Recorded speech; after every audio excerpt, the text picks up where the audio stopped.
கோ-ஆப்டெக்ஸில் கைத்தறி கண்காட்சி மற்றும் விற்பனையை கைத்தறித்துறை அமைச்சர் KKSSR ராமச்சந்திரன் துவக்கி வைத்து புதிய மருதம் மென்பட்டு புடவையை அறிமுகம் செய்தார். அண்ணாதுரை பிறந்தநாள் விழாவை முன்னிட்டு கோ-ஆப்டெக்ஸில் கைத்தறி கண்காட்சி மற்றும் விற்பனை துவக்க விழாவை கைத்தறித்துறை அமைச்சர் KKSSR ராமச்சந்திரன் குத்து விளக்கேற்றி துவக்கி வைத்தார்.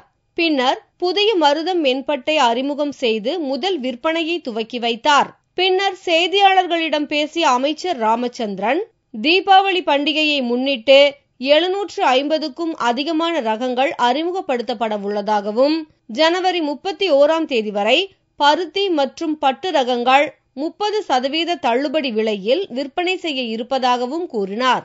பட்டுக்காக மட்டும் 1200 ரூபாய் ஸ்பெஷல் ரிபேட் தருகிறோம். பருத்தி ரகங்களுக்கு கூடுதலாக 150 ரூபாய் வரைக்கும் ரிபேட் வழங்கவிருக்கிறோம். இது இன்னும் 139 நாட்களுக்கு 31/1/2011 வரை இந்த ரிபேட் வழங்கப்படும். இக்கண்காட்சியில் அறிமுகப்படுத்தப்பட்டுள்ள மருதம் மென்பட்டு வாடிக்கையாளர்களை கவரும் வண்ணங்களில் மிக மென்மையான தரம் வாய்ந்த பிளேச்சர் பட்டு கொண்டு பசையின்றி நெசவு செய்யப்படுகிறது. இதன் எடை குறைவாகவும் அணிவதற்கு நேர்த்தியாகவும் இருக்கும். இதன் விலை 4000 ரூபாய் முதல் 6000 ரூபாய் வரை நிர்ணயிக்கப்பட்டுள்ளது.